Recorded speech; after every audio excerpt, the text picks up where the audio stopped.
ধন্যবাদ দর্শক। আমি এই মুহূর্তে রয়েছি যে মাইজগাঁও যে রেলওয়ে স্টেশন রয়েছে, সেই রেলওয়ে স্টেশন থেকে আমি সরাসরি যুক্ত হয়েছি। আপনারা জানেন যে আজকে যে সারা বাংলাদেশে যে ট্রেন চলাচল বন্ধ রয়েছে, যে তাদের যে দাবি দাওয়া নিয়ে কিন্তু আসলে এই যে রেলের যে স্টাফ যারা রয়েছেন তারা কিন্তু সারা বাংলাদেশেই কিন্তু অবরোধ করছে এবং ট্রেন চলাচল গত রাত্রে থেকে কিন্তু ট্রেন চলাচল বন্ধ হয়েছে। আসলে এই যে মাইজগাঁও যে রেল স্টেশন রয়েছে, সেই রেলওয়ে স্টেশনে কিন্তু আমরা দেখতে পাচ্ছি যে আসলে যে যাত্রী থাকার কথা ছিল, সেই যাত্রী না থাকায় আমরা লক্ষ্য করছি শূন্য হয়ে পড়ছে। আসলে সারা বাংলাদেশে এক যুগেই কিন্তু এই যে ট্রেন যোগাযোগ বন্ধ হয়েছে।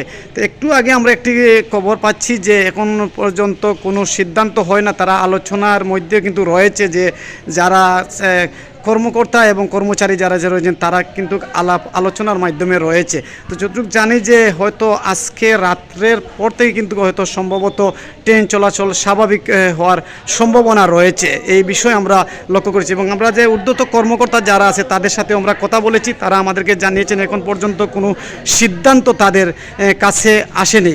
আমরা সিলেটে যোগাযোগ করেছি এবং কুলাউড়া রেলওয়ে স্টেশনের সাথেও যোগাযোগ করেছি এবং মাইজগাঁও যে রেলওয়ে স্টেশন রয়েছে সেই স্টেশনে কিন্তু আমরা এসে খোঁজখবর নিচ্ছি। কিন্তু যেই জায়গায় আসলে আপনারা জানেন যে বাংলাদেশের যে রেল যোগাযোগ আসলে অত্যন্ত কিন্তু যে যাত্রীদের কিন্তু সুবিধার জন্য কিন্তু রেল যোগাযোগ কিন্তু আজকে রেল যোগাযোগ গত রাত্রে থেকে কিন্তু এখন পর্যন্ত ট্রেন চলাচল সারা বাংলাদেশে একযুগে কিন্তু বন্ধ হয়েছে বলে আমরা জানতে পেরেছি।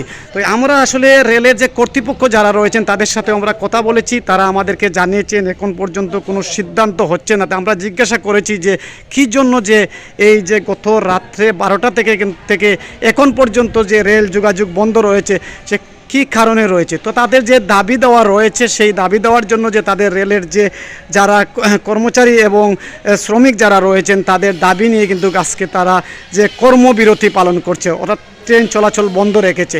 এই ছিল আমার হাতে ফেঞ্চুগঞ্জ থেকে সর্বশেষ। ভালো থাকুন, সুস্থ থাকুন, আল্লাহ হাফিজ।